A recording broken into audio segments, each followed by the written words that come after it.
okwogera ne Katonda buli ku makya y'ensula ennamu ekulukutira mu bulamu bwaffe ne tufuna amaanyi agatuyamba okuyita mu lunaku lwonna.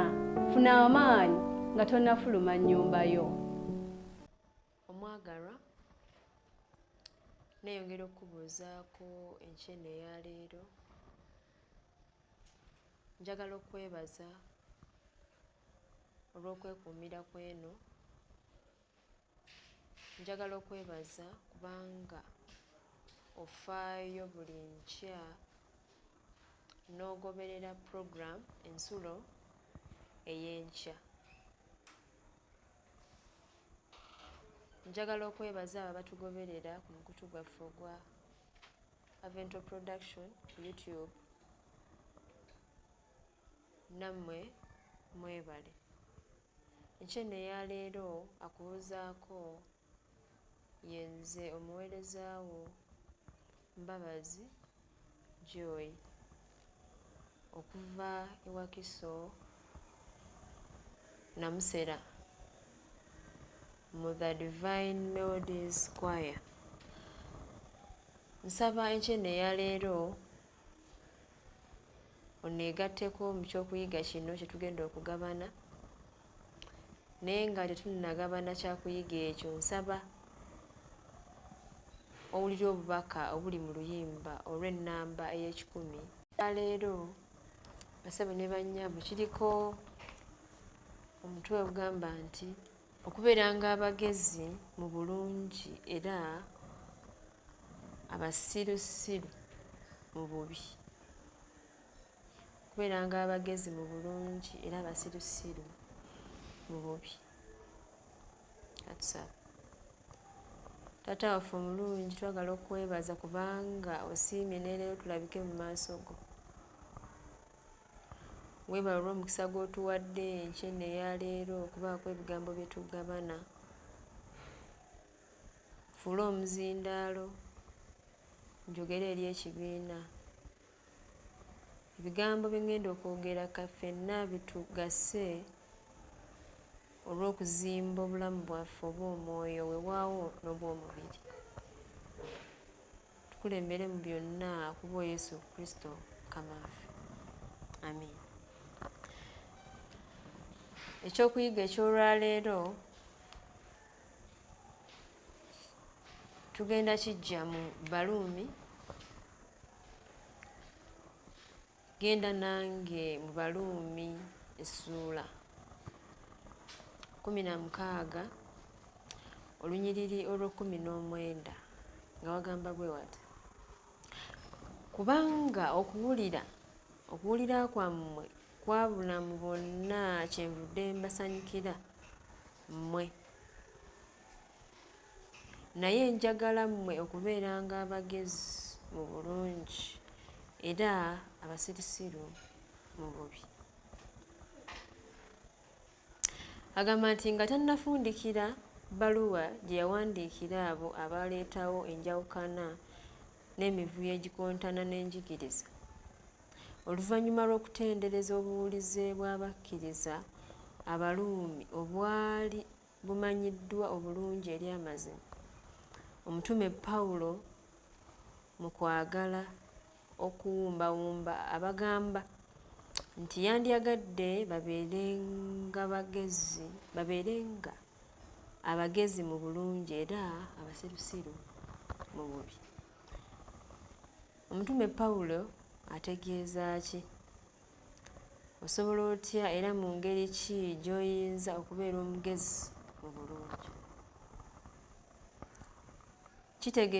Kitegeeza ki okubeera omusirusiru mu bubi? Ekigambo eky'Olyonaani Akileus ekyavvuunulwa ng'abasirusiru kirina enzivuunulo ez'enjawulo nga mulongoofu, musirusiru, mubeererevu, teyeekkiriranya. Ate kino Sophas abagezi ekirabika emirundi 2 mu ndagaano empya kivuunulwa nga abalina amagezi, abakujjukujju abagunjuddwa mu mbeera eza bulijjo.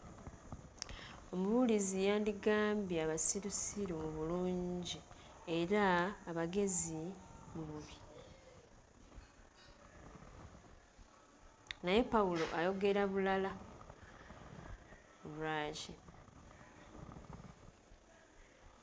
Ekigambo Akileus kyakozesebwanga Abayonaani nga boogera ku mwenge ogutatabuddwamu mazzi oba ekyuma ekitaliimu kyuma kirala kyonna. Olw'ekyo ne tutegeera nti omutume ayagala kugamba nti ku bubi waliwo empisa emu yokka, kwe kugaana. Kwe kugamba nti tetusaanye kwekkiriranya kwonna na kibi kya bulabe. Bassebo ne bannyabo, omutume Pawulo mu kino ekyokuyiga atukubiriza okweyigirizanga okukola obulungi mu maaso ga Katonda. Okukolanga obulungi mu maaso ga Katonda n'okwewalanga obubi. Okola obubi. Katonda atusindika mu nsi ejjudde gye wandiyise, atusindika mu nsi wakati mu misege, naye ng'atusindika lwa nsonga. Kwe kubaako ebigambo bye tubagamba ebikwata ku bulokozi. Naye atukubiriza okutambulanga n'amagezi bw'aba nga atusindika.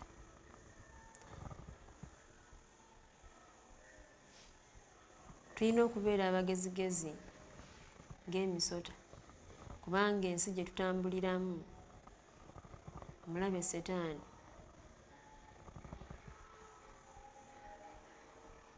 agimazeewo. Bassebo ne bannyabo, ensi gye tulimu Setaani Mukama gy'atusindikamu yayonooneka era ng'erindiridde muliro. Naye atukubiriza okubeeranga abagezi bwe tuba nga tuliko bye twagala okutegeeza ensi. Bwe twetaba n'abantu tuleme kubeera nga bo, wabula tufube nnyo okukozesa ebigambo eby'amagezi, ebigambo ebizzaamu essuubi. Twogere ebigambo n'amagezi kubanga ennaku ze tulimu mbi. Agamba nti Pawulo agamba nti tetusaanye kwekkiriranya na kibi kya bulabe okuteesa nakyo oba okukirowoolereza. Pawulo awa amagezi agategeerekeka era amalongoofu agatalina kye gatabuddwamu. N'olwekyo bassebo ne bannyabo, eyo y'empisa ey'obutuukirivu eteegatta na bubi era ekuuma obulongoofu bwayo nga tebutabuddwamu. Nsaba tugendeko obikule nange mu Bafiripi. Bafiripi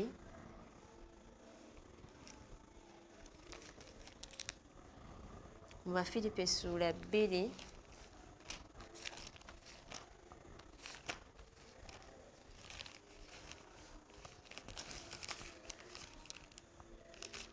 Bafiripi essuula 2 olunyiriri olw'15 wagamba bwe wati: mulemenga okubaako kye munenyezebwa newankubadde ettima, abaana ba Katonda abatalina mabala wakati w'emirembe egyakyama emikakanyavu gye mulabikiramu ng'ettabaaza ez'omu nsi. Katonda atusuubira okuba ab'enjawulo bw'atusindika mu nsi. Katonda atusuubira okuba abagezi, okwewalanga okukola obubi,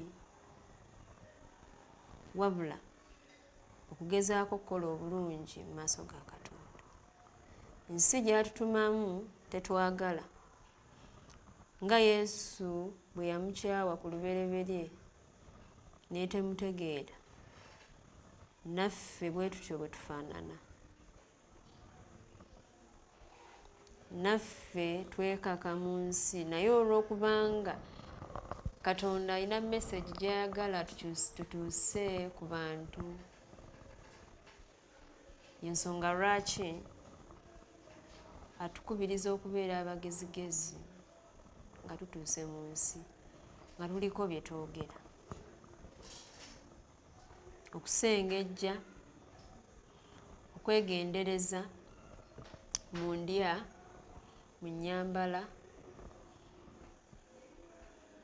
mu byokunywa n'ebiringa ebyo. Katonda waffe atusuubira okuba ab'enjawulo singa aba tusindise mu nsi, okubeera ettabaaza nga tetuliiko kye tunenyezebwa,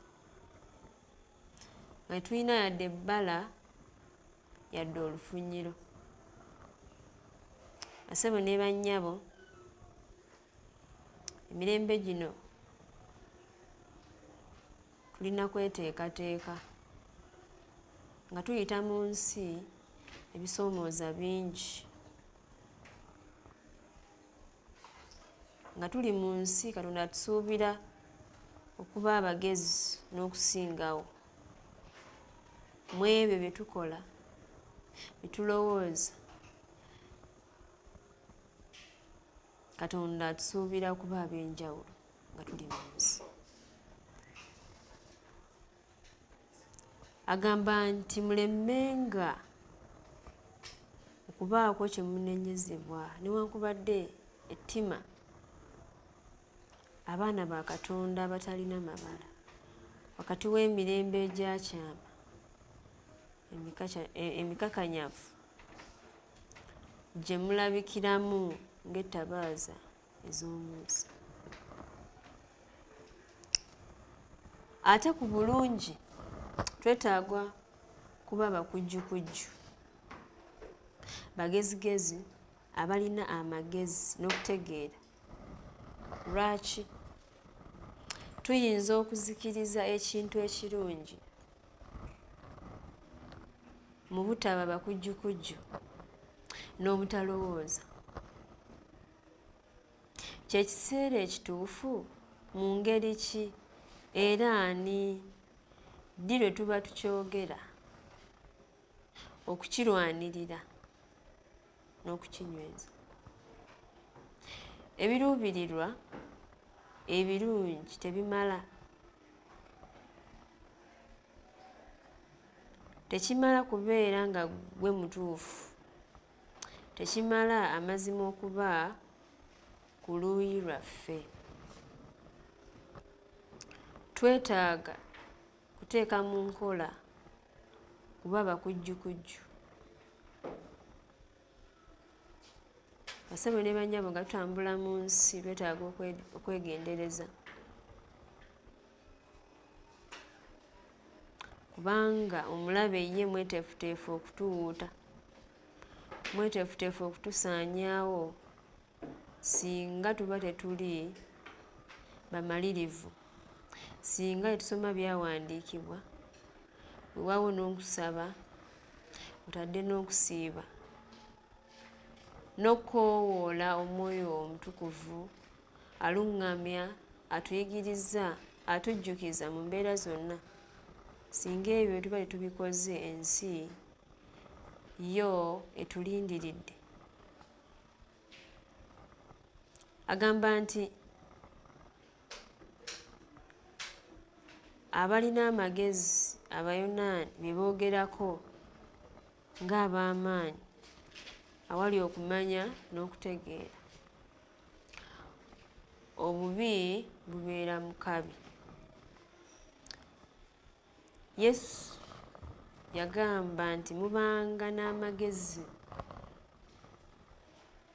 ng'emisota era mubanga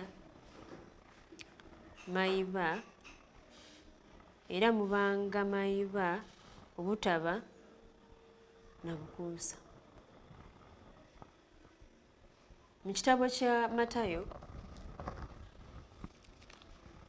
nsaba ebikule nange mu Matayo essuula eya 10. Matayo essuula eya 10 olunyiriri olw'16. Laba nze mbatuma ng'endiga wakati mu misege.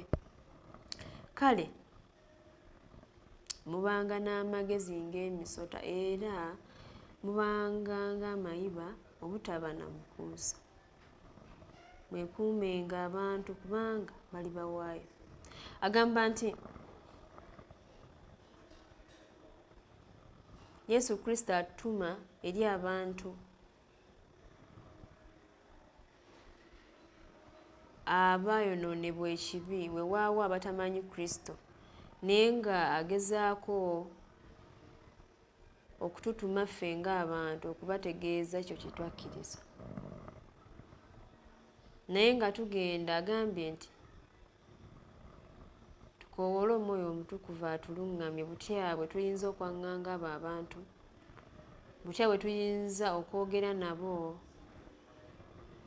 okubeera abakujjukujju mu bye twogera, weewaawo n'engeri gye tusengekamu ebigambo byaffe, kubanga omulabe ye mweteefuteefu okukwakkula ebyo ebiba byogeddwa mu maaso g'abantu.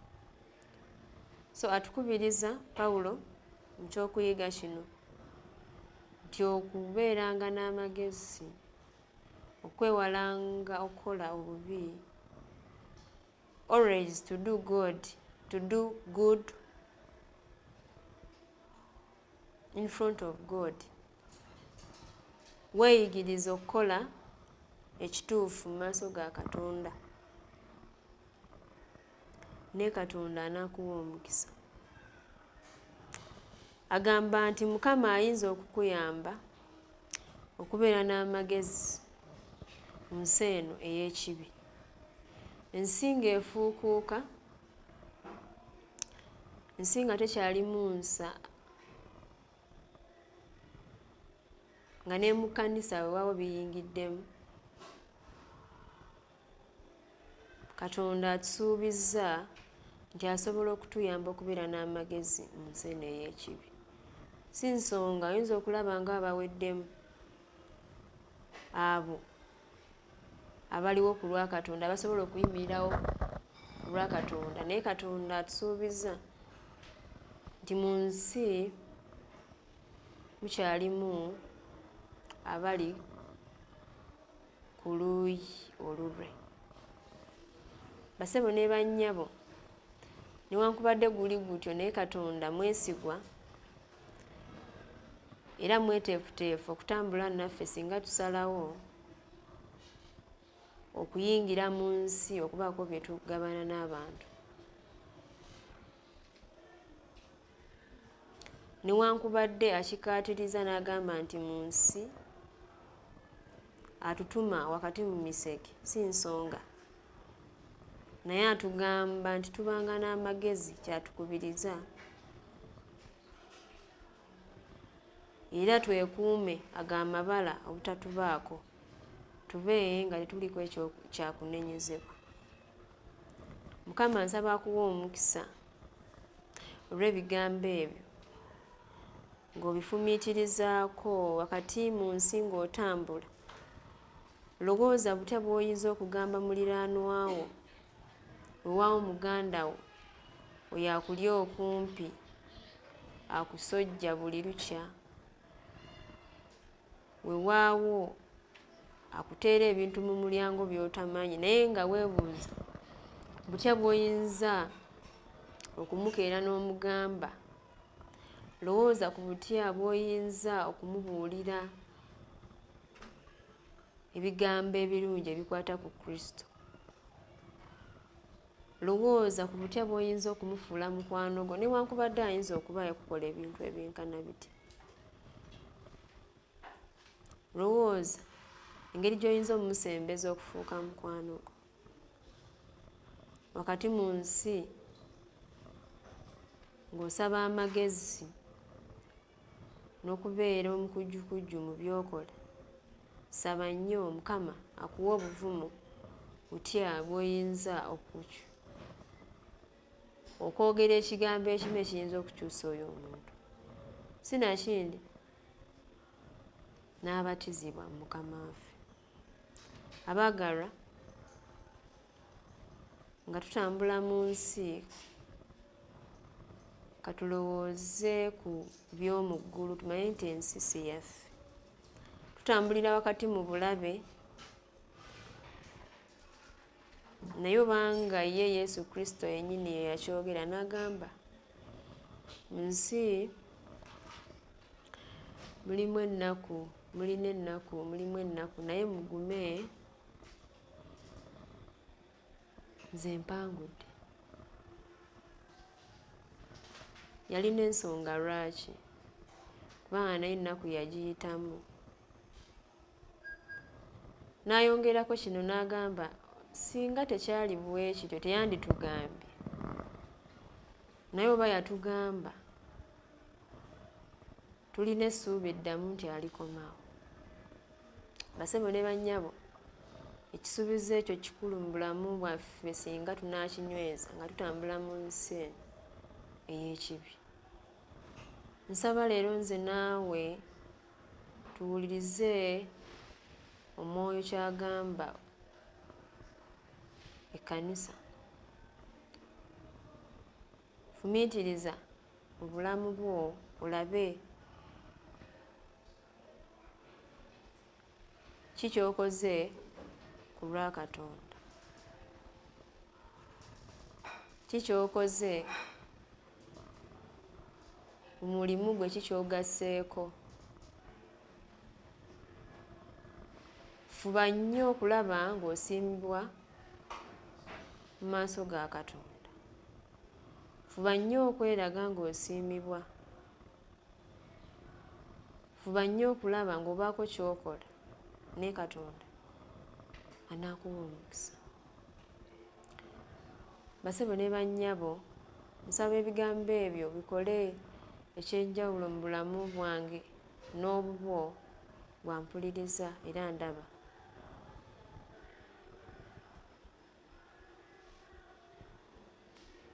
Kwe kusaba kwange enkya eya leero nga nsaba ebigambo ebyo bikole amakulu mu bulamu bwaffe. Katusabe. Oli Katonda, enkya eya leero twagala okwebaza kubanga osiimye tulabikeko mu maaso go. Twagala okwebaza kubanga bulijjo osindika Omwoyo Omutukuvu okutuluŋŋamya okuyita mu by'okuyiga ne tubaako bye tuyiga buli lunaku, buli nkya. Ne kaakano Mukama bye tuyize leka bikole amakulu mu bulamu bwaffe. Katufube okulaba nga tukola ekyo ky'oyagala, tufube okulaba nga tusiimibwa mu maaso go, twewalenga okukola obubi, naye tufeeyo nnyo tupulakitisinge okukolanga obulungi mu maaso go, kubanga ekyo kye kirungi ky'oyagala. Ensi gy'otutumamu yayonooneka, naye otusuubiza nti oli wamu naffe. Otukubiriza era otulabudde, otuwa amagezi nti tubeere bakujjukujju, tubeere bagezigezi ng'obwana bw'emisota. Ne kaakano Mukama tukukoowoola nga tunaabanga tufulumye okubaako bye twogera, tuwe ebyokwogera. Tuyigirize Omwoyo Omutukuvu tatuvanga ku kaseera ako. abafuluma okubaako bye bakola Mukama bawe omukisa gwo gutambule wamu nabo. Bakulembeze ekisa kyo babeere banywevu wakati mu bye bakola Mukama bamanye nti ggwe mugabi era emikisa giva gy'oli. Tukuume mu byonna olunaku lwonna Mukama, tukulabe mu byonna. Kwe kusaba kwaffe ssebo awamu n'okwebaza byonna nga tubiisa mu Kristo Yesu Mukama waffe. Amiina. Omwagalwa, obadde muwuliriza mulungi, nsaba ekisa kya Mukama kikulembere mu byonna gy'ogenda okuyiiyiza ekyokulya. Mukama akunkuumire.